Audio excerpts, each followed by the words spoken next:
श्रीराम समर्थ.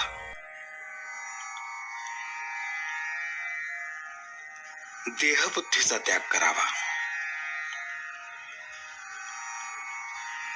मानाला कारण अभिमान होय. मी मोठा असे मनाने घेतले म्हणजे मानाची गरज लागते. हा अभिमानच भगवंताच्या आणि आपल्यामध्ये आड येतो. हा अभिमान घालवायला गुरु आज्ञेत राहणे, त्यांना शरण जाणे आणि त्यांनी सांगितलेले साधने करणे हे उपाय आहेत. पण ही साधने निरभिमानाने झाली पाहिजेत. हा अभिमान फार सूक्ष्म असतो. मी गुरु आज्ञेत राहतो, त्यांनी सांगितलेली साधने करतो, आता माझा अभिमान गेला, हे म्हणणे सुद्धा अभिमानाचेच बोलणे होय. खरे पाहता अभिमान बाळगण्यासारखे आपल्याजवळ आहे तरी काय? शक्ती की पैसा की कीर्ती? जगात आपल्यापेक्षा कितीतरी लोक मोठे आहेत, पण मौज अशी आहे की भिक्षा मागणाऱ्याला सुद्धा मोठा अभिमान असतो. मी अमक्याच्या इथे भिक्षेला गेलो होतो, त्याने मला हट म्हटले, तेव्हापासून त्याचा उंबरठा नाही चढलो मी, असे तो म्हणतो. तेव्हा अभिमान आणि अपमान ही काय चीज आहे याचा शोध आपण घ्यायला पाहिजे. याला अगदी मूळ कारण देहबुद्धी. ही देहबुद्धी नाहीशी झाली पाहिजे. एखाद्या झाडाला खत घालीत गेले तर ते मरेल कसे? मला लोकांनी बरे म्हणावे, मान द्यावा, शिव्या दिल्या तर वाईट वाटते, हे देहबुद्धीला खत घालण्यासारखे आहे. चांगले वाईट मान अपमान सर्व देवाला अर्पण करावे. वस्तुतः कर्तेपणच त्याच्याकडे सोपवावे, म्हणजे त्या कृत्याचे परिणाम मनावर होऊ देऊ नयेत.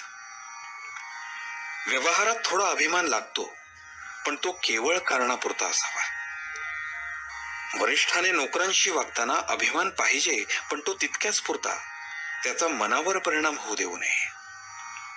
ही देहबुद्धी, हा अभिमान जायला सद्गुरूचे होऊन राहावे. निदान बळजबरीने तरी मी त्याचा आहे असे म्हणावे. सद्गुरू तुम्हाला नकळत तुमचा अभिमान दूर करतील.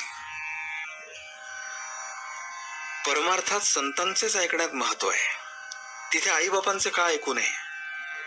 तर ज्याचे मन त्याच्या ताब्यात आहे, ज्याचे मन स्थिर झाले आहे, किंवा ज्याचे मन नेहमी भगवंतापाशी आहे, अशाचेच ऐकण्यात विशेष आहे.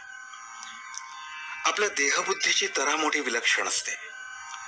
सगुणोपासना आपल्या सवयीच्या आड येते म्हणून मनुष्य ती करत नाही. फारच सोपे म्हणून तो भगवंताचे नाम घेत नाही. आणि फुकट काय जेवायला घालायचे म्हणून तो अन्नदान करत नाही. असा मनुष्य फुकटच जायचा. देहबुद्धीला ताळ्यावर आणण्यासाठी संतांच्या ग्रंथांच्या वाचनाची गरज आहे. पहाट झाली की थोडा उजेड, थोडा अंधार असतो, त्याप्रमाणे सध्या आपली स्थिती आहे. देहबुद्धीच्या अंधारात भगवंताच्या स्मरणाचा किंचित उजेड आहे.